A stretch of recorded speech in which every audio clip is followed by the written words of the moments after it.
Pero ngayon, syempre, meron tayong panauhin ngayong araw, no, para pag-uusapan natin astig ng mga tips para tumalas ang isip. Para sa mga nakakalimot, no? Kasama po natin si Miss Jeanette Yuko. Siya po ang president ng Brain Fit Studio. Good morning, ma'am. Good morning.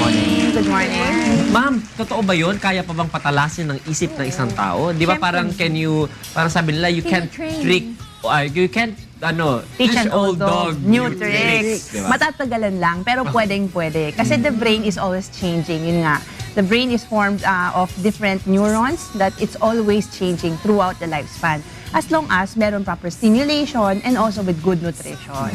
At syempre, di ba, hindi lang yung physical na katawan natin ang kailangan ng exercise. No? Kailangan din ng brain. Exactly. So, ano-ano po yung mga exercises na pampatalas ng isip natin? Kailangan natin maintindihan yung breakup ng brain, no?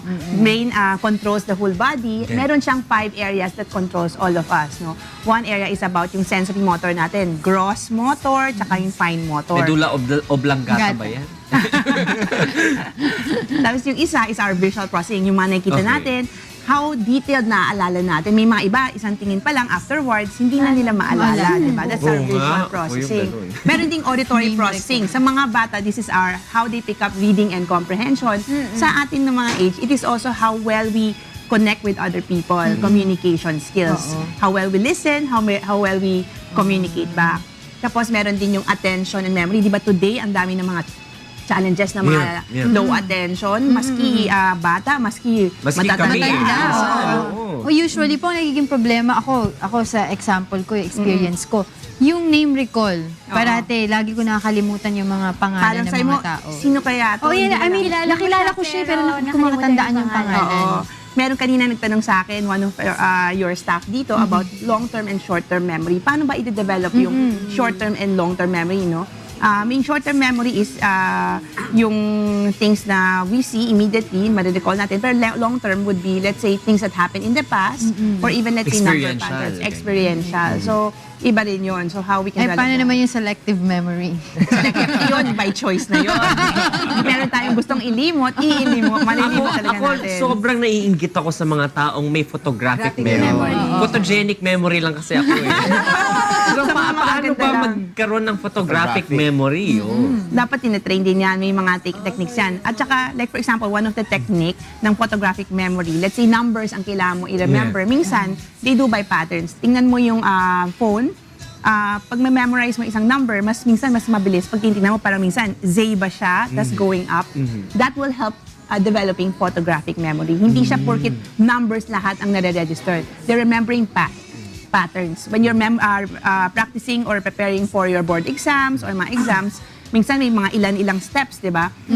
How do you memorize everything? Minsan they go by pseudonyms or yung mga acronyms para maalala mo. So may mga techniques to help you on that. Yung photographic memory ba, yan ay inborn or mas more on training? Kasi some people, pag mga bata, nandiyan na kaya agad eh. It's hard to understand ba? There's a portion of that it's really inborn, that their brains are better wired. And usually when you look at it, they're usually very visually, like yung minention ko kanina, the 5 areas of the brain pillars, they're usually stronger on the visual processing. The visual memory is exceptionally strong. That's why may inborn effect yung people who we say having photographic memory. However, meron ding portion that we can always train because that's why like in Brain Fit, ang focus namin is really on training the brain across all these 5 pillar areas. Ano po yung mga test na usually ginagampanan? May picture test ba yan na papakita? Meron ba yung sinasagutan ng mga test? O parang may exercises ba po kayong ginagawa? So, sample ng mga ilang exercises, one would be na-mention mo na yung parang pictures na pinapakita, pero mas complicated siya. Hindi lang siya yung parang now you see it, tapos picture matching. Kasi that's one step lang. Merong ibang, let's say, gradually, papakita mo, let's say, different patterns. Tapos may interjection question para malito ka lang. Tapos, babalikan kung naalala mo yung pattern. So, mas may, and then it adjusts. Progresses. Kasi yung brain training, there's always two things, no? One thing is that it has to progress to challenge the brain para to form more neural connections. Kasi pag usual nagawa mo na, mabobore na yung brain, diba? Tapos the other one, dapat consistent. Hindi pwede yung parang nag-exercise tayo after 2 months, 2 weeks, balik isa. Dapat may consistency. Those are two main May things. tanong ako. Yes. May impression na ang mga babae, ang haba nila sa memory sa mga kasalanan ng lalaki. Selective din kasi yun. Mas gusto nilang... Siguro sabi nga na, Impression lang ba yun? O totoo? sabi, merong pagkakaiba rin. Men are from Mars and women are from Venus, kung baga, di ba? And women wants to talk. They expect the guys to listen. So, ganun din, no? May mga certain things na very sensitive yung mga babae na they choose to remember for longer. Tapos guys naman, iba din yung focus. Kaya after dito, wala na sa kanila eh. Pero sa mga babae, kinikim-kim nila. So, merong by nature yon makeup ng And I think crossword puzzle at sudoku help. help, diba? oo, as well as tangrams, Oo. kasi on patterns recognition, those activities Surfing the will net. help. Surfing the net, Instagram, hindi ba? surfing the net and Candy Crush are also effective. However, one dimension lang siya. It's usually visual and hand tracking lang. Hindi siya masyado on the processing side kasi Ako meron ako magaling na na power. Pag No.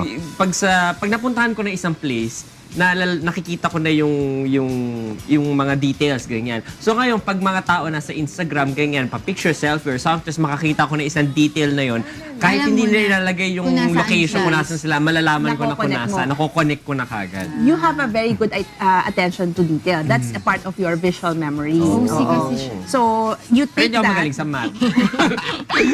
You think so? Pero alam mo, yung visual brain, based on clinical studies, if one is very strong on the visual processing side, there is a strong correlation on learning of maths Oh, as well as wow. Chinese, Diba? different languages. Oo. Hindi ka pa mawala ng Yun. pag-asa. Oo, meron pa Pero pala paano ako yung mag-train. case ko naman, Ma'am Jeanette, kasi nung high school ako ang galing ko rin mag-memorize sa mga studies and everything. Pero nung nanganak ako, and of course sabi nila because of the anesthesia, medyo naano ko sa memory na yung nagiging makakalimutin na ako. Ganun.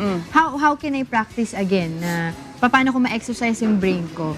I think one is Enroll sa Brain Fit. That's one. pwede. But I think the other one is always keep busy.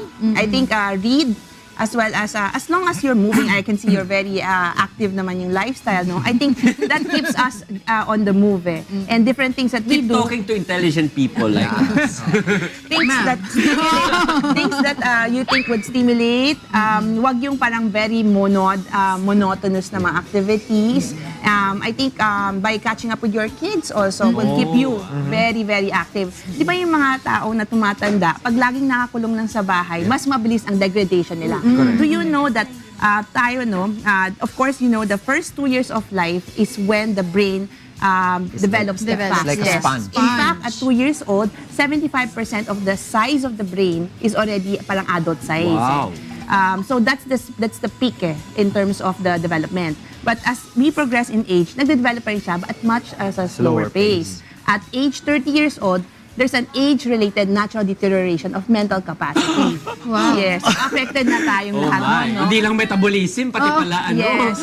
So that's brain why deterioration. if you don't consciously do efforts to actually read up, engage, and don't do just one thing. Yeah. Too much of one thing is also bad. No? Pag puro Candy Crush lang, baka hindi rin okay. Yung mga Oo.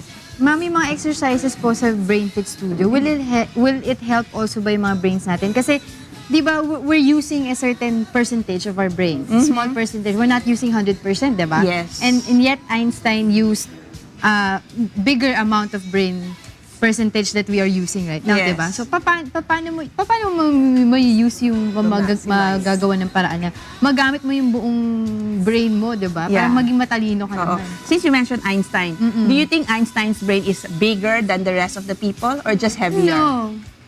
We're all same. Same size, but it's actually denser, heavier. The density is because he has much more compact neurons and neural networks that is in his mind. Kaya above average ang Above IQ niya. average. Pero yung size niya, same lang. Same. Ako, may question ako. Nangyayari to sa mga singer lagi eh. Oo. Yung kanta na kabisado mo, dumarating pa rin yung one performance na may nalilimutan mo Mental yung lyrics. Ano nangyayari? I think yun na nga, minsan na may mental block, nag-freeze, Nervous. no? We don't know at that situation, baka merong at that time while he's singing, meron siyang ibang naiisip. It's possible na parang the mind is preoccupied with something else, may possibly stress siya prior. So even though he's doing the song, which is as part of normal, minsan na may mental block lang din siya. And of course, what are the things that we can improve our memory? There are very, I can share 5 very easy steps. No, first is use your imagination. Okay. Second is you can try to motivate yourself to learn. Step 3, you can also use some spacing between learning sessions. Kasi pag sobrang tagal, minsan nababagot din tayo, di ba? Pag step 4, learn with a clear mind, no? Dapat walang ibang distractions. Walang And- emotional, love Oo. life. Step 5 is always educate yourself about memory. Conscious, no? Yes. Memory has to be conscious. I want to commit this to memory, but otherwise it becomes selective and not intentional. Ayan, saan po matatagpuan ang Brain Fit? Tsaka paano po kayo makukontak? Brain Fit is available in 3 locations here in Manila, Green Hills, Makati, at Binondo. And you can call us at 725-8500 or 0917-599-1992. Yan, maraming salamat po, Miss Jeanette Yuko. Siya po ang president ng Brain Fit Studio.